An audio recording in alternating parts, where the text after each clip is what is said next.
Alrighty guys, we're back out here in the shop, another episode. Today we're going to be shifting gears a little bit. Whap whap. And I'm going to start on the build for my son's pit bike. We got a bunch of parts the other day for it, and he's been chomping at the bit to get this thing going. So first things first, I'm going to wheel it outside, spray it off so that we're not fighting with all this dust. This thing's been sitting in the corner of my shop for probably 2.5 years. But it's finally time for him to get it and go riding. So anyways, we'll get to it. Get this thing sprayed off and then start putting some parts on it.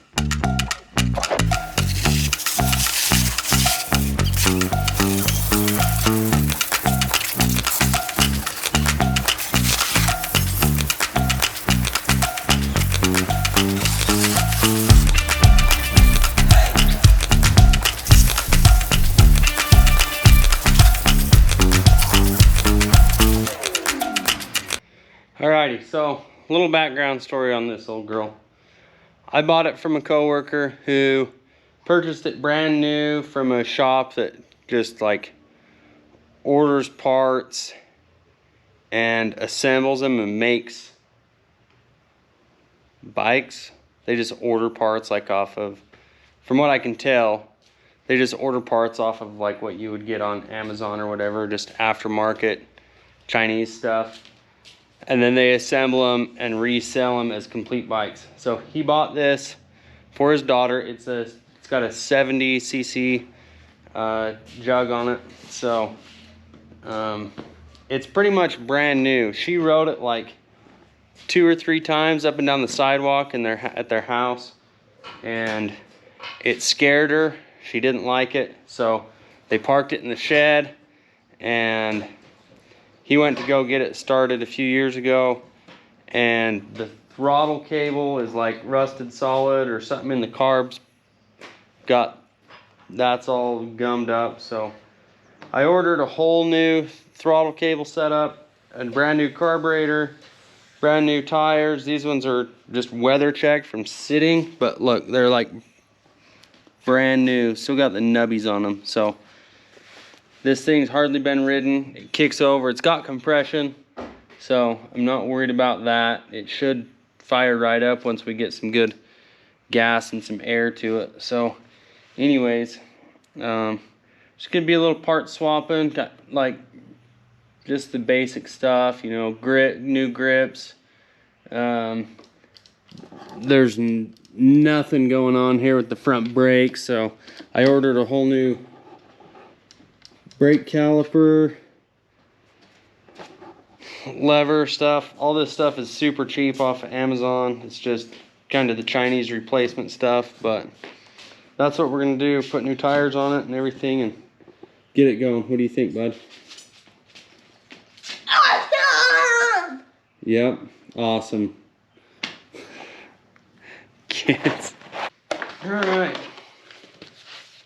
So I just pop the screws out of that real quick.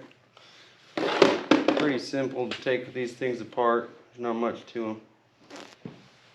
I'm going to pull this gas tank off just to make sure that there's nothing in the bottom. There doesn't seem to be any fuel in here, so that's good, I guess. But we'll have to replace some fuel lines and that stuff, so get that out of the way, and then we can get this carburetor pulled off there and make sure that what we got's what we need. I'm kind of wondering if I might have ordered the wrong carburetor. So I ordered one that was supposed to be for 70 to 110, but it looks like this has like the stock 50cc size carburetor on it. So I might end up having to get a different intake or modify or build some sort of intake to fit this other carburetor, because this carburetor is actually pretty nice. It comes with new jets and stuff like that so that you can adjust for your altitude and all that. So it's kind of cool. I was excited to use it, but I think that in the outlet from the carburetor to the engine is a bit bigger than this one, but I'll have to pull it apart and see what it looks like. So anyways, we'll get this gas tank yanked off of there, and then we can get this carburetor and that stuff off and start replacing some parts.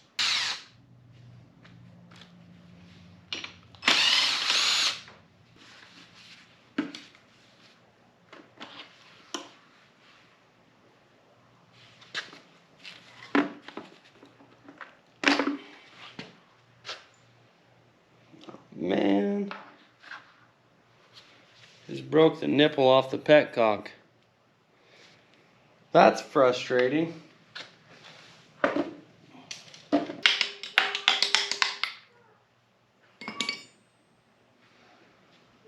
Alright, so I got the carburetor off. It looks like these bolt holes where this bolt's on is the same.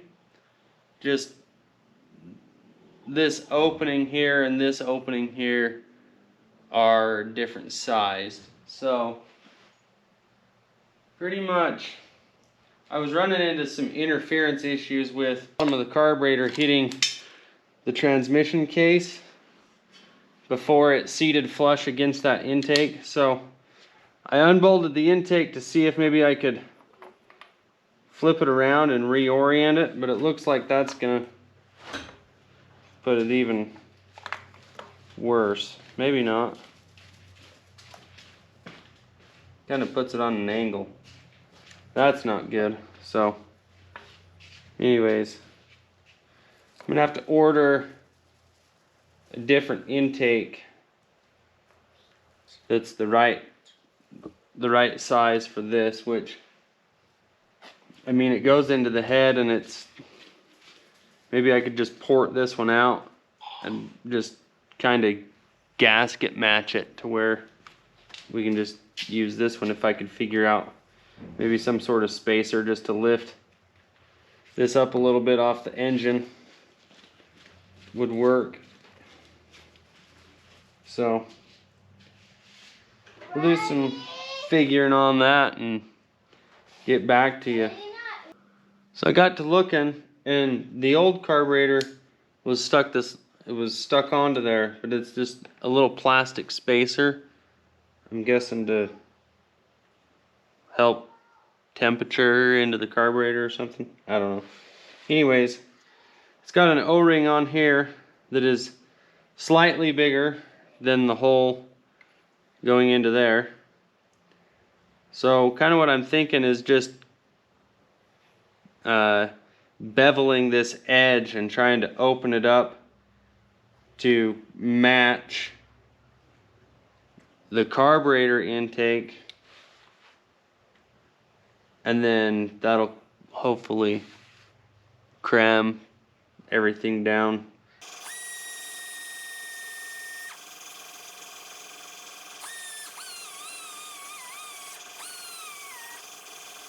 Should work. Lines up pretty good, so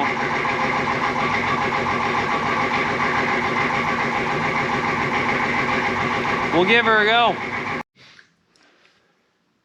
Alrighty, so I got the intake neck thing bolted back on there.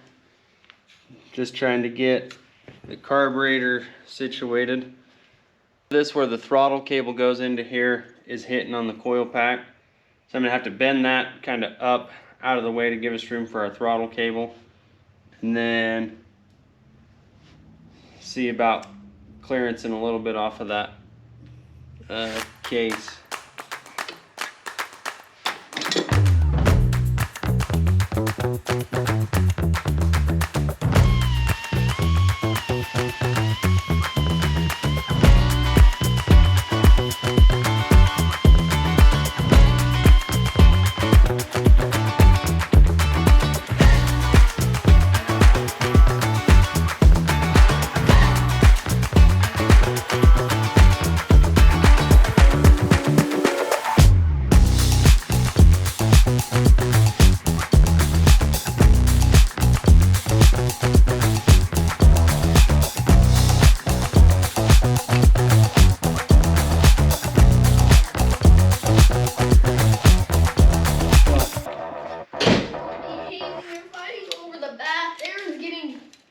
TGIS at Hollis. It's not going good. Just by the way your camera's on, and they probably heard that. Yep, they did hear that. You need to come in, Stan. I'm not fit for this kind of job. What? I'm not.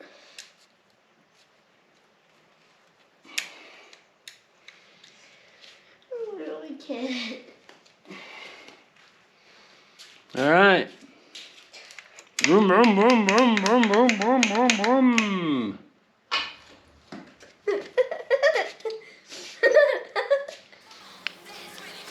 Kids. I know, right? It's the best.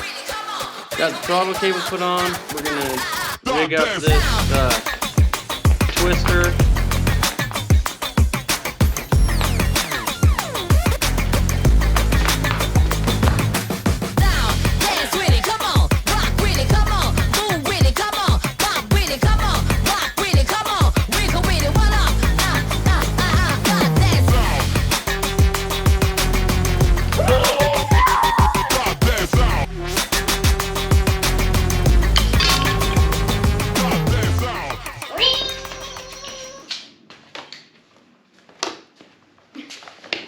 So we got the throttle all hooked up. Now we're just gonna pull this brake lever off of there and put on the new one. Hopefully it all bolts up decently. I don't know why it wouldn't, but I also don't know why it would.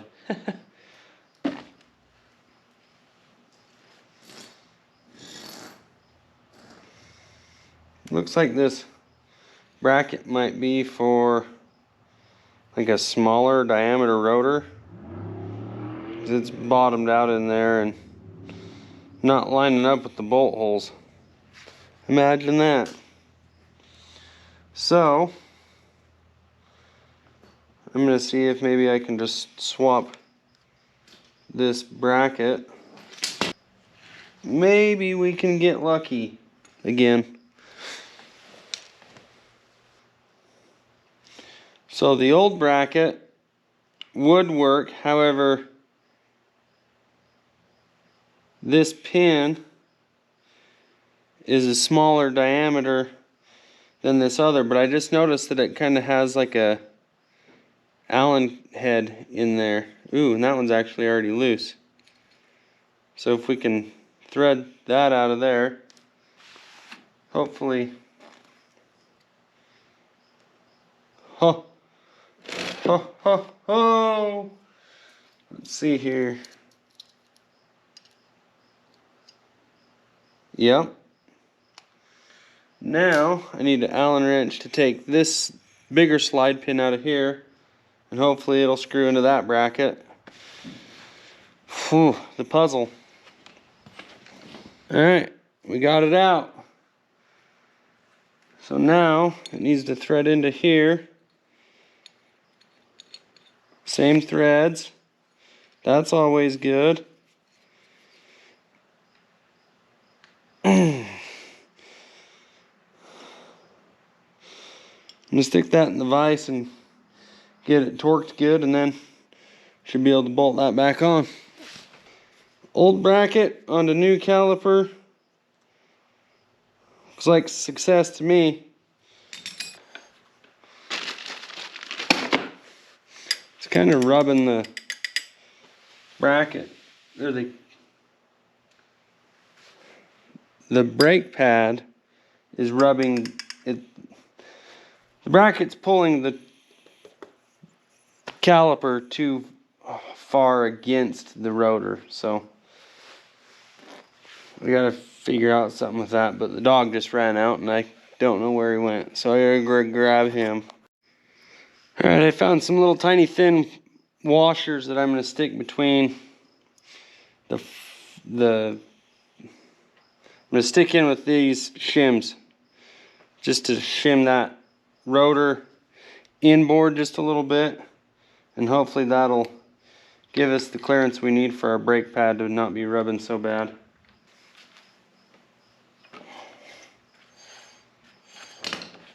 Lots better.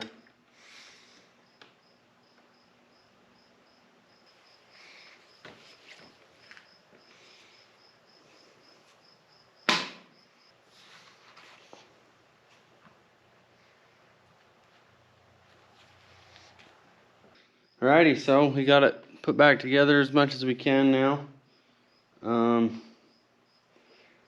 The petcock that I broke off the fuel tank, not finding one similar to it on the internet, but I can buy a whole new tank with a new petcock for $35. So I'm gonna order one of those, and when that shows up, we'll finish putting this thing together and you'll have a little run around. Alright, so this is the threaded thing that's on the bottom of the gas tank, and we want to ride. I ordered a new gas tank. It's $35 off Amazon, not a big deal, but we're being a little bit impatient.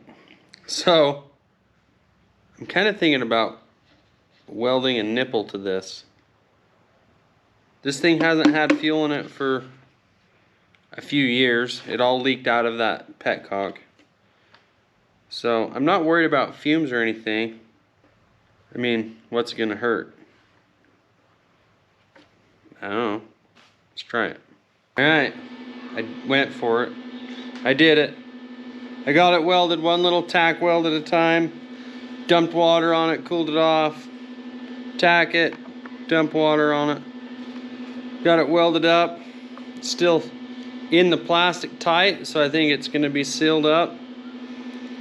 Let's see if we can get this thing running. That'll be cool. Alright. Now we just need a little piece of fuel line to connect the old carburetor to the fuel tank.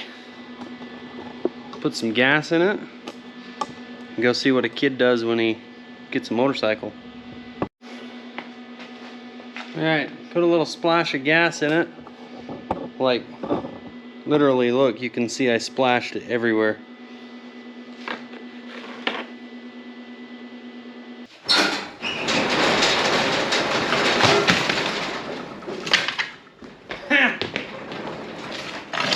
First wreck.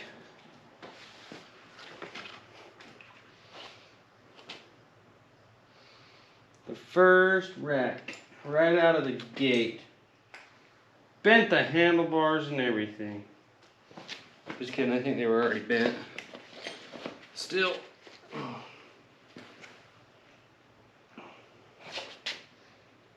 Maybe just the fender's bent.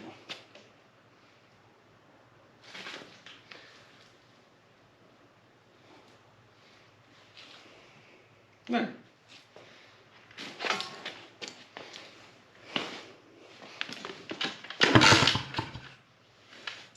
It almost went on the first kick. Would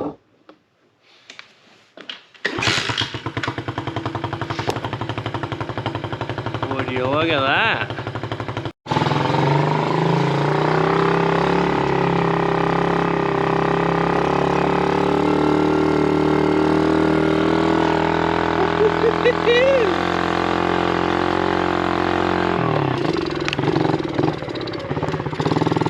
I mean, this is carburetor right out of the box. No tuning. Kick it, go, not warmed up, nothing.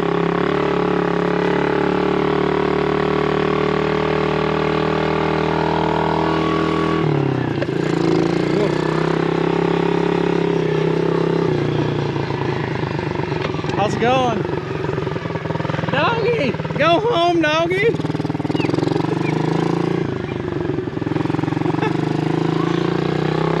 All the neighbors are excited.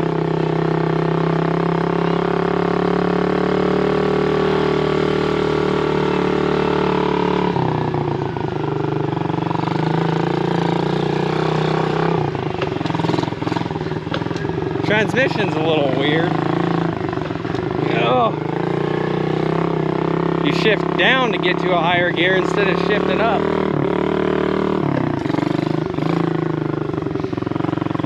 He'll have to get used to that.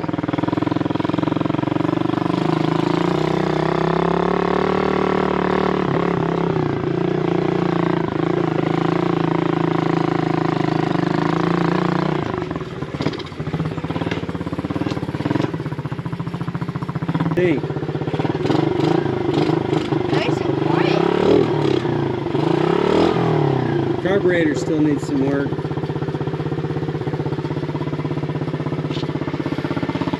Don't think I can ride it. You don't think you can ride it? You can definitely touch the ground. You got brakes and you got gas. You know how to use that. This is brakes, right? That's the front brakes. Where's the back brakes? Right here. Don't know how I can brake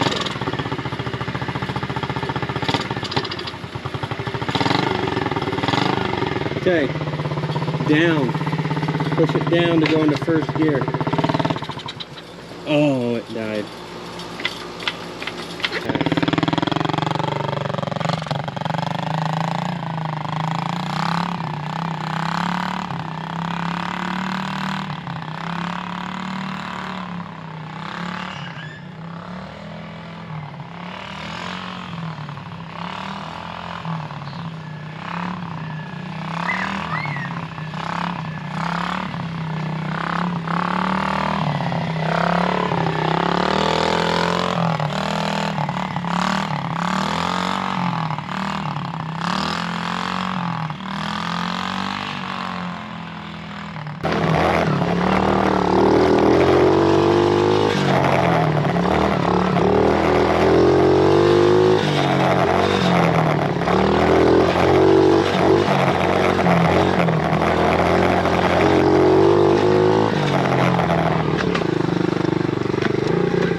There you go, kids. A little bit of elbow grease, some rigging, and a little bit of dollars, and you can make something out of something that was junk to somebody. So get out there in the shop and do something. We'll see you on the next one.